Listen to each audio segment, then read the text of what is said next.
Okay, good evening, and it's great to see you. Great to be with you once again. Today, we're going to learn a piece from this week Torah portion. This week Torah portion is parasha. We have a double parasha. It's called MATOT and MASEI, and these are the last portions, the last two portions in the Chumash of Bamidbar. Next week, we are starting Chumash Dvarim, the last Chumash of the 5 books of Moses. And Parashat Matot Masei, when it's together, it's the longest parasha in the Torah. And this week, we also have on Shabbat, tomorrow night, it's going to be Rosh Chodesh too. It's the beginning of the new month of Menachem Av. So in addition to the regular weekly parasha, we're going to have the reading of the Haftarah of Shabbat Rosh Chodesh. So it's one of the longest regular parashot, reading of the regular parashot. There are a lot of topics, and you can get kind of lost within all those topics. So we're going to concentrate on a talk that the Rebbe gave.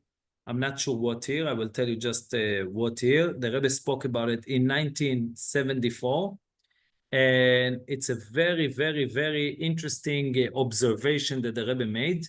We're going to make some explanation until we're going to get to the Rebbe's question, and of course the Rebbe's answer, and of course the Rebbe's takeout from this idea that the Rebbe sees in the Torah. So one of the interesting mitzvot, interesting subject that we have in this week Torah portion, it's the mitzvah of Ir Miklat. Ir Miklat, it's called a city of refuge. So when a person killed, God forbid, someone, there are 3 categories, okay? There's a category of somebody, God forbid, killing someone intentionally, okay? And when it's done intentionally, so then the Torah says that a person who killed must be killed, okay? There are witnesses, there is a process. We're not going to get to all the details, but there is a process. And there must be witnesses, etc. And the court is doing, after all the trial, they will simply kill him. There is the opposite extreme is when a person kills somebody by a complete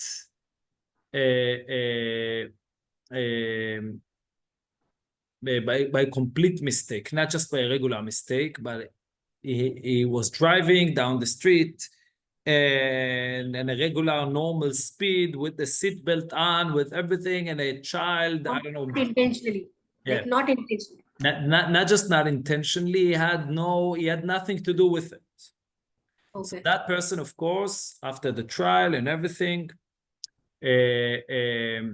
will be freed. Then there is the middle option. What is the middle option? A person who killed unintentionally, but he didn't take all the measures to avoid killing of the other person. Okay, for example, let's use examples. 2 people were carrying a heavy refrigerator up the stairs, and they did not tie up the refrigerator strong enough, and the refrigerator fall down the street, downstairs, and one of the neighbors walked there, and the refrigerator crushed him, and he died. So these people, they did not intentionally kill them, but at the same time, he is dead, and they have something to do with it because they were supposed to take even the regular precautions and measurement to protect this person from death. So what does the Torah say? What do you do to such person who is in between? So the Torah says that this person can be killed. Okay, the redeemer of the blood, the family relatives, and the Torah describes who is the family relatives. The family relatives can go and kill that person. Other than if that person runs to the city of refuge. This person have an option to run to a city, and soon we were going to see there were 6 cities of refuge, and as soon as this person enters the city of refuge, the redeemer, the blood redeemer, the relative of him, is not allowed to touch him. And if that person goes out of the borders of the city of refuge, again, he can be killed by the redeemer of the blood. Okay, so this interesting idea of city of refuge to somebody who killed unintentionally, but at the same time, he had something to do with it because he did not take all the measures of precautions. So that is a law that is given in the Torah. Very interestingly, the Torah says for how long that person needs to remain in the city of refuge. When is it? What's the time period? A day, a month, a year, his entire life. So the Torah said that he needs to be there in the city of refuge until the death of the Kohen Gadol, the high priest. He has to remain there until the high priest dies. After the high priest dies, that person is freed, and the redeemer of the blood, his relative, the relatives of the person who were murdered, who were killed, they again not allowed to touch him. So we're going to discuss today this question that the Rebbe is going to ask, not just the Rebbe, many commentators are asking, what is the connection between that person killing someone to the death or the lifespan of the high priest, the Kohen Gadol? Like, what's the relationship between them that he is going to be influenced by the death of the high priest, and the high priest is influenced by this person, okay, by this murderer. So this is going to be our talk of discussion. Of course, the Rebbe is going to teach us at the end. The Rebbe is going to show what's the bond between the Jewish people. That even a person who is a murderer, unintentionally, but murderer, a death was caused by him, he is connected all the way to the top, to the high priest. And his life is impacted by the high priest, and the high priest, the Kohen Gadol, is impacted by the actions of this, so to say, low person who killed somebody unintentionally. Okay, share the screen. And Sylvia, are you ready to read for us? Yes, Rabbi. Okay, just give me a second. Oops. This is not what I wanted to share. I think it's this. Yes. And let me just organize it.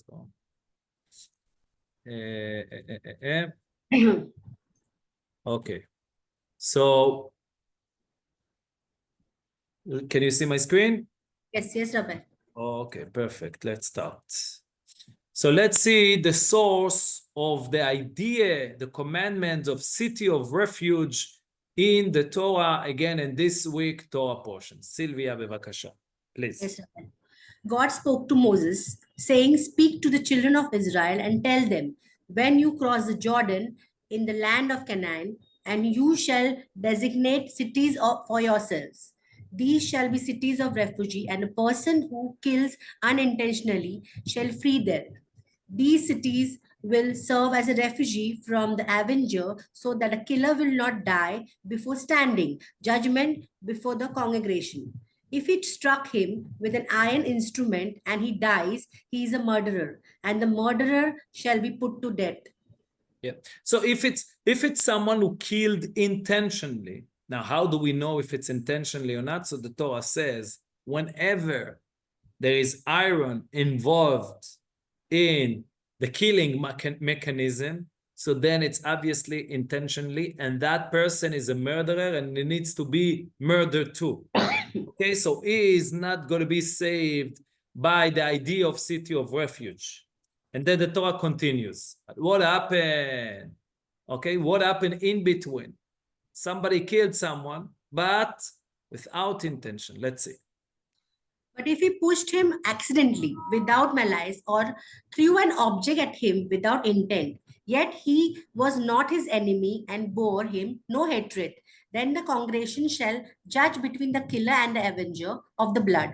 According to these laws, the congregation shall protect the killer from the hand of the avenger of the blood and return him to the city of refuge to which he had fled. He shall remain there until the death of the high priest who was anointed with the scare oil. But if the killer goes beyond the border of the city of refuge to which he had fled, and the blood avenger finds him outside the limits of the city of refuge, and the blood avenger slays the killer, he has no blood.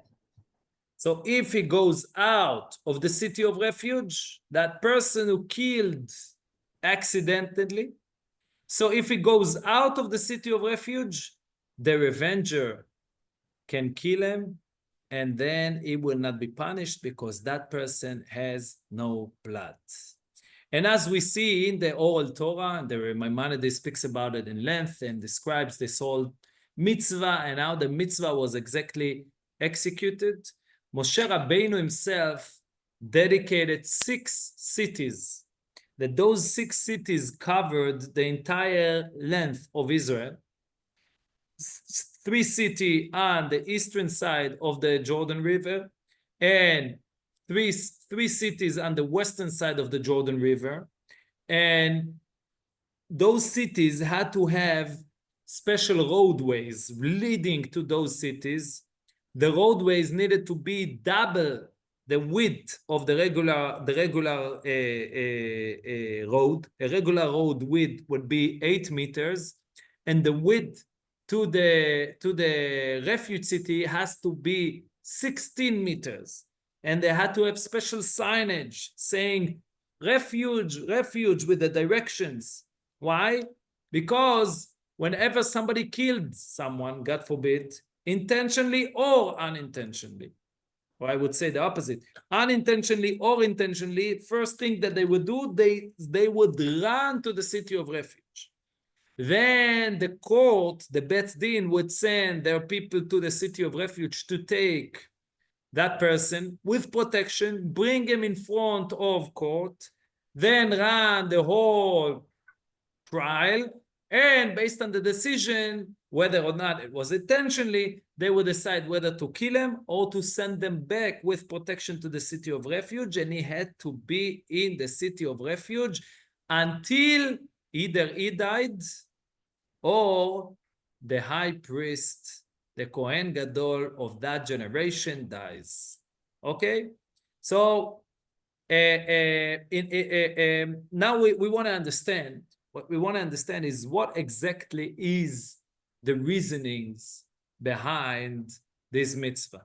Now there's a book, very old book called Sefer HaChinuch, which Sefer HaChinuch gives reasonings for mitzvot. He explains the reason behind certain mitzvot. It's very interesting because you can go and read what was the reason that although all the mitzvot of the Torah, we know that the mitzvot of the Torah, they have no regular reasonings, but despite this, the Sefer HaChinuch, and he is not the only one, but is one of the main one, he gives reasonings to why person who killed unintentionally needs to go and reside in the city of refuge. So let's see the reasoning according to the Sefer HaChinuch.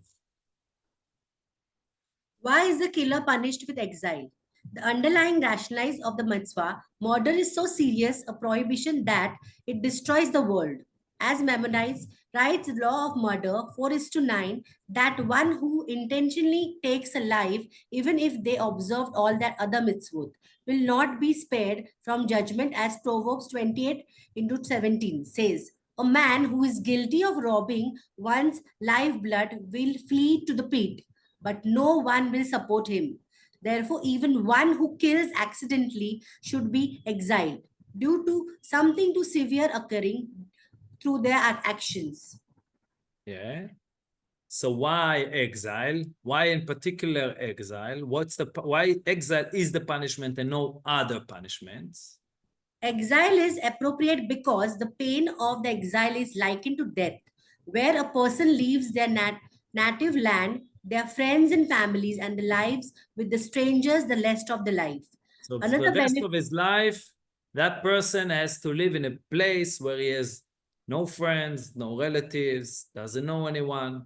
Now, in that city, he can live normal, regular life. He can have business, whatever he wants to do within the borders of the city.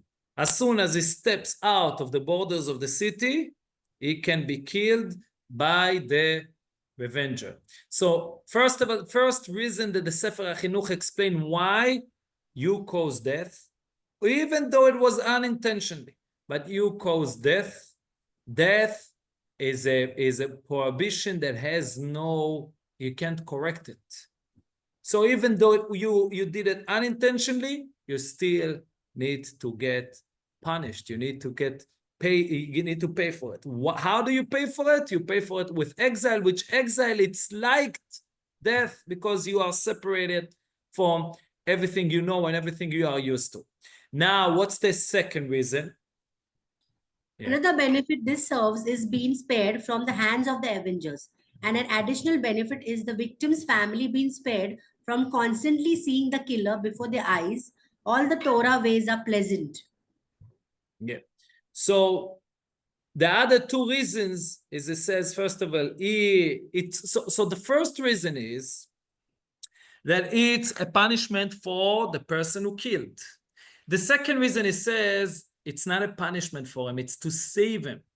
It's to save him from the revenger. The revenger will try and go and kill him. So the Torah say, oh, we have a place where you can be saved. So it's not a punishment, it's to save you. The third reason it says that it's for the family. Imagine you see someone who you know who did, I mean, unintentionally, but because of him, your relative, your friend, whatever, died. And every time you go to the shop, to the synagogue, you go in the streets, you go in the lift, you meet this person. Now, although that person is not is responsible, but is not done it intentionally, but it's still, every time you see him, it will remind you of what happened. So the Torah says, for the family of that person, the Torah says you go away to a different place and you're separated from the family of the victim. So those are the three ideas of the three reasonings that the Sefer HaChinuch brings to the concept and the mitzvah of city of refuge to somebody who killed unintentionally. Now, until when that person needs to be in the city of refuge, how long is it? A month, a day, a year, 10 years, the entire life?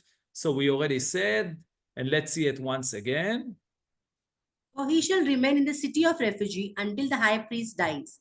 Only after the high priest has died may the killer return to the land which is his possession. Yeah, so it's very interesting. We don't see anything like this in the Torah, right? There's no, the death sentence is not limited by any preset time. You don't know if the high priest is 95 years old, so could be that within a week he will be released. And if that high priest is just 20 years old, could be that he's going to sit there for 80 years, right? There's no preset. And this is exactly what we're going to try and understand. What's the connection between the high priest to somebody who killed someone unintentionally? But the Talmud says that this brought very, very, very interesting result. The fact that these people who killed unintentionally, they had to wait in the city of refuge until a high priest dies. This brought a very interesting outcome. What is the outcome? Source number 4. The mothers of the high priest would supply them the food and clothing so that they would not pray for their sons to die. Yeah. Imagine that you know that you are so to say, stuck in a place until that person dies. So what are you going to do the whole day? Pray for his death. His death is your key to life, key to freedom. So now I have to mention, I said it, and I will say it before. A city of refuge is not prison. City of refuge is a regular, there's no prison punishment in the Torah. In the Torah, either you are a regular person, free person, or you are dead. There's no prison in the Torah. What's the reason? I don't know what's the reason, but in the Torah, a human being who cannot be productive, right? What people in prison do? Just eat and sleep, eat and sleep. So you lose productivity, you lose your human being character. So in the Torah, it doesn't exist. So what's the city of refuge? It's a regular city. You can recharge your geo, you have your pav budgie. It's a regular place. You go to work. You do everything is regular, just in the boundaries of this city. Okay, but every person want to go back to his native place, right? Imagine you have to be in a certain place for your entire life. So what will they do? The whole day they would pray for the death of the high priest. As soon as he die, that's my ticket to freedom. So the high priest mothers, they would go out and they would give them clothes and food and candies and gulab jamun, all treaties. They would treat them all day long just to appease them, that they will be relaxed and not pray for the death of the son, or maybe the opposite. They would be so comfortable for them, so they would pray that the high priest will never die, it will be there forever. So now we'll have to understand what's the connection, what's the relationship between the death or the lifespan of the high priest to the release of these people from the city of refuge. So let's see, what does Rashi explain, the commentator on the Torah, Rashi explain where is reasoning it. Okay, so Rashi brings two reasons. Let's say reason number one. The high priest brings the divine presence to the rest upon the Jewish people and thereby prolongs their lives, while the murderer causes the divine presence to depart from the people and shortens their life. It is not the fitting for the killer to remain in the presence of the high priest. Sifri. So this is from the Sifri. What Rashi basically says, what is the role of the high priest? The high priest role was to bring the divine presence, right? Once a year, he would go into Holy of Holiest, and he will have the special walk of every day with the incense. And so his entire being, he would carry the choshen.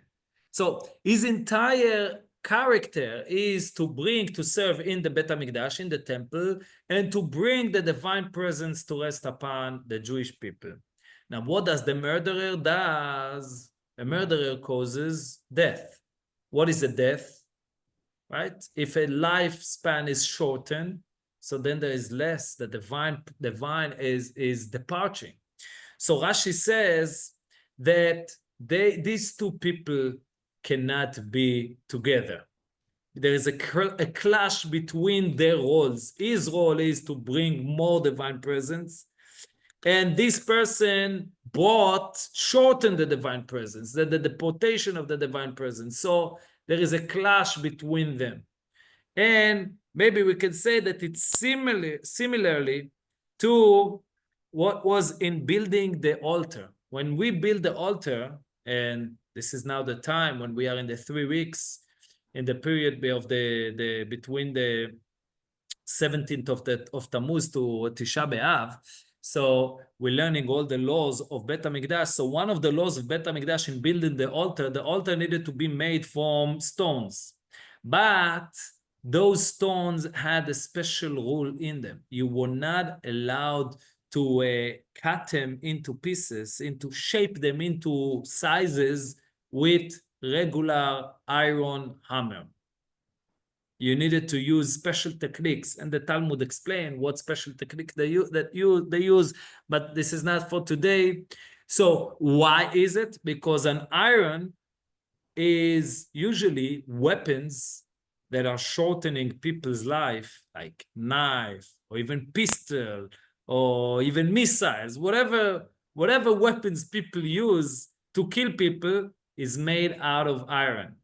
So iron came to shorten people's life, okay? So you cannot use the same material to build the altar, which is there to bring sacrifice, to bring atonement to the Jewish people. So at the same concept, let's see it inside. Mishnah in Midot. Yeah, the Bible. They would bring whole stones from there, upon which no iron had been lifted. For iron disqualifies by mere touch.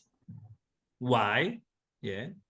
For iron was created to shorten human life, and the altar was created to prolong human life. It is not proper, therefore, that that which shortens life should be lifted against that which prolongs it. Yeah. So there is a clash over here. Those two things each one does the opposite. Yeah. So it's like fire and water. They cannot live together. So therefore, the murderer and the high priest, which each one serves a different role, one in bringing the divine presence on this world and on the Jewish people, and one who calls exactly the opposite, they cannot be together. Now Rashi gives another explanation, another reason at the bottom. Yes. Another explanation, because the high priest should have prayed that such a tragedy not occur to Israel during the lifetime. Yeah. So during his lifetime, the high priest is responsible for the Jewish people, right? So his responsibility was to pray for the Jewish people that such a tragedy, such a mistake, such an accident of somebody killing someone unintentionally will not happen. So because he did not do so, so therefore all these people will now, what they will do? They will pray for his death. And this is exactly what the Rebbe is going to ask. That makes no sense. Let's see it inside. Punishing the high priest. The commenters write that according to Rashi's second explanation, because he, the high priest, should have prayed, the verse, he shall remain there until the death of the high priest, means that the high priest is being punished for failing to pray. But this seems... Why will he be punished? Because everybody is going to pray. I don't know, there'll be 10 people there or 1,000 people there or 500 or whatever, no matter the amount of people. And they will sit from morning to evening praying for the death of the high priest because of what? Because of what they have done. They have killed somebody unintentionally. And who's going to be punished for that? The high priest. What has the high priest done wrong? Okay. But it seems puzzling. Yes. Puzzling, where in the verses or in the law of he shall remain there until the death of the high priest. Is there any hint that this is a punishment for the high priest? And in what way is it a punishment for him that the accidental killer must stay in a city of refuge until the high priest dies? Yeah. So somebody made a mistake, killed someone unintentionally. He gets his punishment, right? He has to go to relocate to the city of refuge, and in case he stands out of the city of refuge, his life is in danger. But as a result, the high priest is also punished. Why? Where in the Torah does it say that the high priest should also be punished? So let's see what some commentators are trying to explain. Where is it written in the Torah? Yes. Some commenters explain that since the high priest did not pray as he should have, the Torah required that the killer remain in the city of refuge until the high priest's death and experience the hardship of not being able to return home as long as the high priest is alive. As a result, the killer will pray for the high priest's death. His prayer will be accepted and the high priest will receive the punishment. A new high priest will then be appointed, and this kind of tragedy will no longer occur in Israel. Yeah, like we explained until now. You didn't do your job properly. As a result, so you didn't pray. So as a result, that person made that accident, that mistake. As a result, he will be sent into the city of refuge, and morning to evening, he will pray for your death. Not you, but the high priest's death. And the high priest will die, and a new one will come, a new high priest will come. But the Rebbe is asking, let's see, however, what's the question? This seems like a very forced reading of Rashi words. Rashi doesn't mention or even allude that the killer will pray for the high priest's death. If that's what Rashi meant, he should have said no implicity, especially considering that his commentary is written with a beginner student in mind. And The very Rashi doesn't specify that this is the punishment. Rashi only says that it's a punishment to the high priest, but it doesn't explain what is the punishment. If this is the punishment, that all the inmates, all the city of refuge, the people who live in the city of refuge, they will pray for the death of the high priest, Rashi should have explained that this is the punishment. But more than this, now in the second portion, the Rabbi is now saying more than this.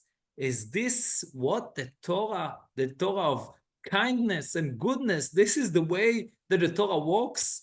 That somebody made a mistake and as a result you get punished? What's going on over here? Let's see.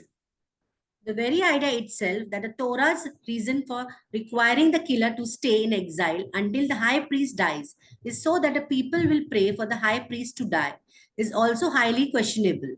In the words of the Gur Elha, there are not the ways of the true Torah.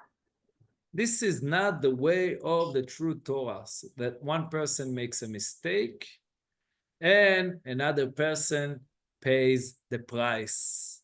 So what is going on over here? Now, the Rebbe will add a few more things to explain the question, and of course, then we will have a new way of understanding this whole thing of what's the relationship between the person who killed the murderer to the high priest. Just give me a second. I need to connect the charger. Just a second. Kminta, please. Okay. So let's see. Short-lived anger.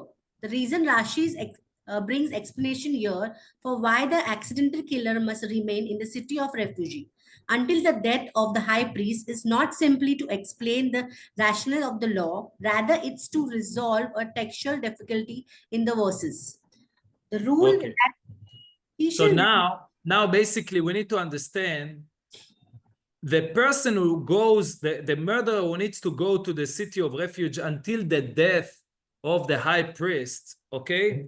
Rashi comes to explain something with it. What does Rashi explain? Let's see. The rule that he shall remain there until the death of the high priest appears right after the verse says, the congregation shall rescue the killer from the hand of the avenger of blood and return him to his city of refuge. Yeah. So what is it? The whole concept of city of refuge is what? To save the life of somebody who killed unintentionally. Because he had killed unintentionally, now it's the congregation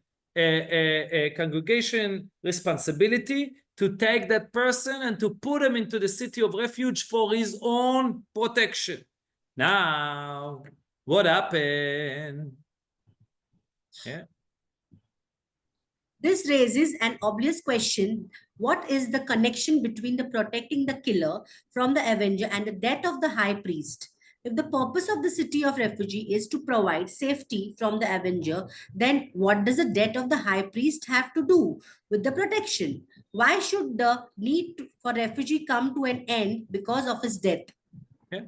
We have an avenger, right?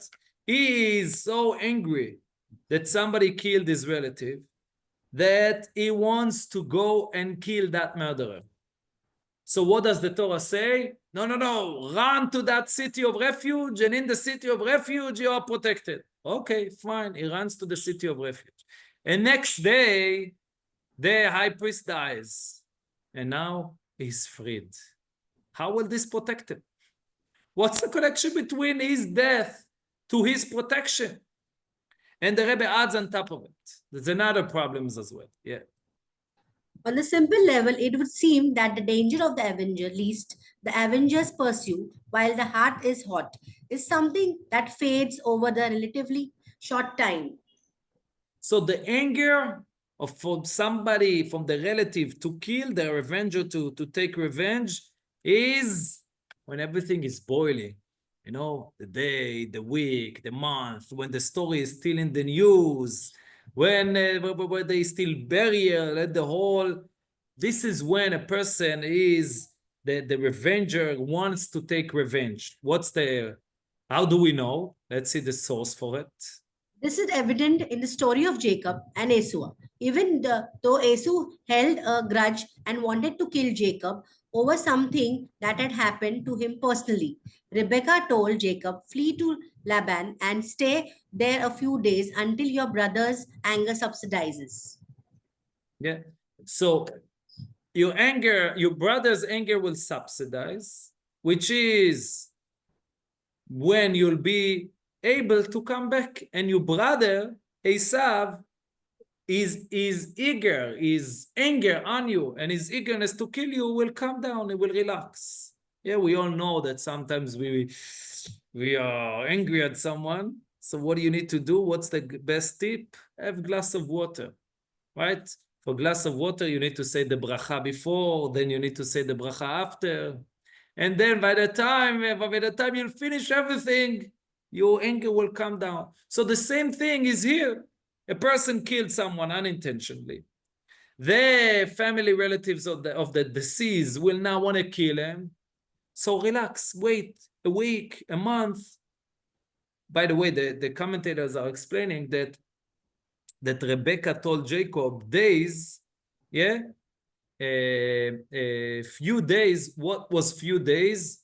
7 years. Okay, so within 7 years, yeah, because how do we know? Because Yaakov ran to Lavan and he wanted to work for Lavan to to marry Rachel for how many? 7 years. Okay, so 7 years is like, after 7 years, you know, it's a whole story. People can forget, people can carry on in their life. Okay, so the same, if the city of refuge is to protect the murderer from the anger of the revenger, so then, let's see. So, I think Rabbi said we skipped 2. Yeah, I skipped the sources from the story of Rebecca, which you beautifully read already. Okay. This is almost true, yes. This is all the more true in our case. The killer acted unintentionally. He was not his enemy, nor was he seeking his harm. And the avenger is merely relative of the victim. This is all the more reason to expect that after such a short time, his anger would subsidize and his heart would no longer burn with the desire to take revenge on someone who accidentally caused his relative's death. If so, the question becomes stronger, since the purpose of the killer's stay in the city of the refugee is to protect him from the avenger's revenge. Yeah, as is clear. As it is clear from the beginning of the section, these cities shall be a refugee from the avengers so that the killer not die. And then why must the killer remain in the city for such a long time until the death of the high priest? Yeah. So maybe that we need few months, few weeks, few months, a year and a half, 2 years, and the revenger's blood will cool down. You know, they move on to new stories. Instagram will send them new posts, and we'll forget about it. It will calm down. But then, instead of releasing the unintentional murderer, we'll tell him, no, you are stuck there until the death of the high priest, which can be, as we said in the beginning, it could be 40 years from now, 50 years from now. So what are we want to protect him? If we want to protect him from revenge, from the revenge of anger, why are we connecting it with the lifespan of the high priests? So to explain it, comes Rashi to explain his reasonings. Let's see. For the killer's sake, to resolve this difficulty, Rashi brings two explanations. Both explain that the requirement for the killer to stay in the city of refuge for such an extended period is not primarily due to the danger posed by the offender, but rather because of the killer's own actions. So it's not for the murderer protection, but is a punishment for the murderer. Let's see. There's two explanations, right? According to the first explanation, he is not worthy to be in the presence of the high priest. According to the second, only with the death of the high priest in his guilty atoned for. This can be explained further. Earlier in the portion of Sakhot, Rashi commented that the death of the righteous brings atonement. So in PARSHAT Chukat, Rashi explains, let's see it inside. But basically, where we are going to is to explain that the murderer is in the city of refuge for two things. He is a city of refuge as a result of his action, not only to protect them from the revenger. So one says, you are there because you cannot be free and live together with all the other regular, ordinary people like the high priest, because you and the high priest is a plus and a minus. Sorry, it's a plus and a plus. That will result in an electric shock. Each one of you resemble a different role. The high priest is bringing divine presence, and you are pushing away the divine presence. This is explanation number one. Explanation number two, Rashi says that only the death of the high priest, this is what will atone for what you have done, what you, the killer, have do. So let's see what does Rashi explain in Parashat Chukat. Okay. The entire congregation of the children of the Israel arrived at the desert of Tzin in the first month, and the people settled in Kadesh. Miriam died there and was buried there. So right after, the desert of Tzin, okay, and they settled there in the city of Kadesh, and there Miriam died. Rashi come and say, what's the relationship between this to the red heifer portion, which was said right before this portion? Like, what's the connection between the death of Miriam to the red heifer? So Rashi says something very, very interesting. Rashi said that they put in order right after the other in the Torah for a reason. What is the reason? Why is Miriam's death written adjacent to the red heifer? To teach us that the death of the righteous atone like the offering of the sacrifices. The same way that a person has done something, a mistake. He can bring sacrifice to atone for his mistake. He can bring animal or whatever sacrifice he needs to bring to atone for his mistakes, to atone for his sins. The same way the death of righteous people, like Miriam in our case, also atones for the sins of the Jewish people.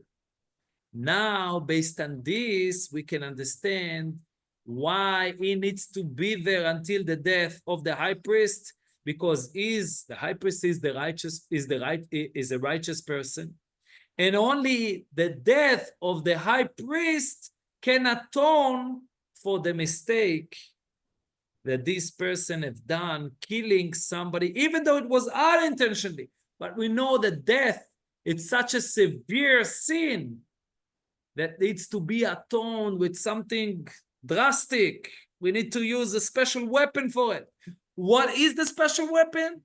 The death of the righteous, but not any righteous person. Only the high priest, the death of the high priest can atone for the death that he has caused unintentionally. Let's see it with the words of the Rebbe. From this, we also understand why in our case, the death of the high priest brings atonement for the killer's sin. However, the Rashi is troubled by a question: what is the specific connection between this particular wrongdoing, accidentally killing someone, and the death of the high priest is particular, and not the death of some other righteous person? To answer this, Rashi explains, because the high priest should have prayed that such a mishap would not occur. Yeah, okay, meaning, in other words, Preventing such tragedies is specifically the responsibility of the high priest through his prayers. Since the high priest contributed indirectly to the occurrence of his tragedy, his death brings atonement. It atones for his failing and for the killer's mistake. Rashi explains something very, very, very interesting. Rashi says, so the unintentional killer killed somebody by mistake, okay? Now he goes to the city of refuge and he needs to stay there until his sins are atoned, okay? How will his sin be atoned? By a death of the righteous person, because righteous people, when they die, they atone for the sins of Israel. Why, in particular, he has to wait until the death of the high priest and not a regular tzaddik, a regular righteous person? So Rashi says, because it was the high priest who has a direct connection with that person. The high priest was supposed to pray that there will be no such accidents by Am Israel, meaning that he has the power to prevent such a sin to happen, such a mistake, such an accident to happen from the beginning. Because of this, we see that there is a connection between this accident to the high priest. Therefore, it's not enough a death of a righteous person to atone for this sin, but we need the death of the high priest in particular, because the high priest in particular is the one who has a relationship to that particular sin. Now let's continue. Source number 7, it's again from the Rebbe, but from another talk, where the Rebbe explained the connection between the high priest and why the high priest is blamed because of something that has happened during his lifetime, during his career. A Jew sinned, a Jew have made a mistake, accidentally or unaccidentally, it's his responsibility. Let's see, it's very interesting. This is similar to what the sages say. A Sanhedrin that executes even once in 7 years is called destructive. At So first glance, the Sanhedrin is the highest court who were residing in Bet HaMikdash, numbering 71 members, and only and such a Sanhedrin who would kill even once in 7 years, okay, was already called a destructive Sanhedrin. It wasn't a normal, regular Sanhedrin. Okay? Why? at first glance, this seems difficult to understand. If the Sanhedrin is acting in accordance with Torah laws, why should they be labeled as destructive? Yeah, they did. I mean, if a person killed, 2 persons killed, 3 people killed, and they ruled according to the rules of the Torah, the instructions of the Torah, why, if other people killed, it labels this court, this Sanhedrin, as destructive people? Why are they destructive? It's not their fault. It's the other people. It's the murderer's fault. So the answer is that the very fact that such a case could occur in their time indicates that on some substyle level, something was lacking in them. This is why the term destructive is applied to them. if something like this happening in your neighborhood, means that you are connected to it. At one way or another. You know, when I was a child, I used to come cry and says, he beat me, he beat me. So my mother would tell me, why didn't he beat me? So you had something to do with that. The same thing is applied to the Sanhedrin. Yeah, you are just judging by the book, like what's written in the book. You are a pure person, but this is happened in you, under your control, under your watch. That means that at somewhat, some level, you are connected to it. Let's continue. Similarly, The commentators explain that one who kills unintentionally must flee to the city of refuge and remain there until the death of the high priest. And after the high priest death, the killer may return to his land. This connection between the accidental killing and the high priest's death seems puzzling. What does the death of the high priest in Jerusalem have to do with releasing someone from exile? The deeper meaning is that the priests led by the high priest are meant to be the moral and the spiritual teachers of the nation.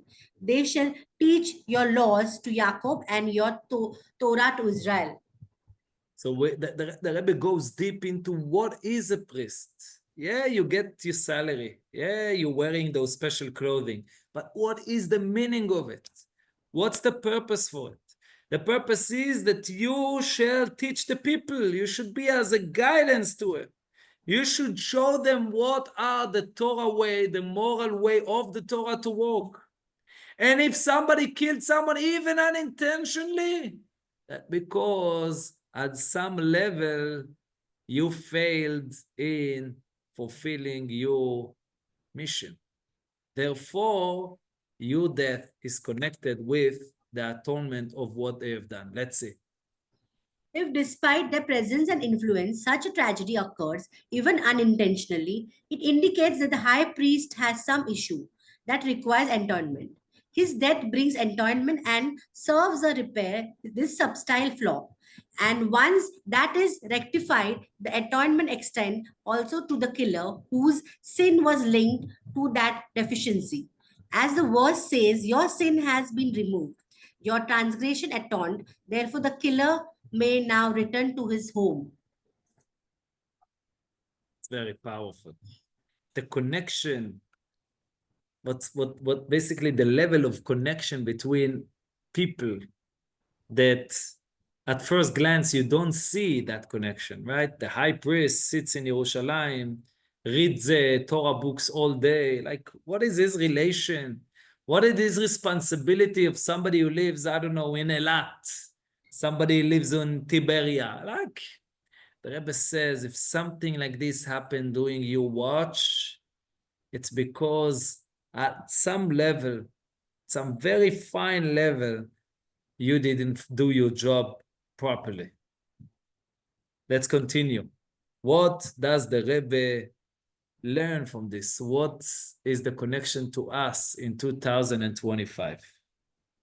From this, we can learn a powerful message about love and unity among the Jewish people. The high priest represents the highest spiritual level within the Jewish nation. Someone who kills accidentally represents the lowest level.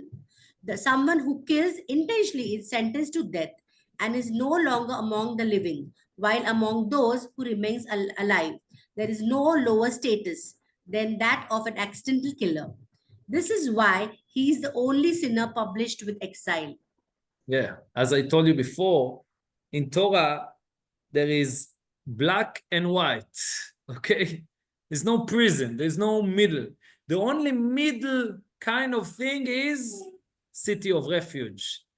Only you can't kill him and you cannot not kill him, so you send them to the city of refuge, okay? So this is the lowest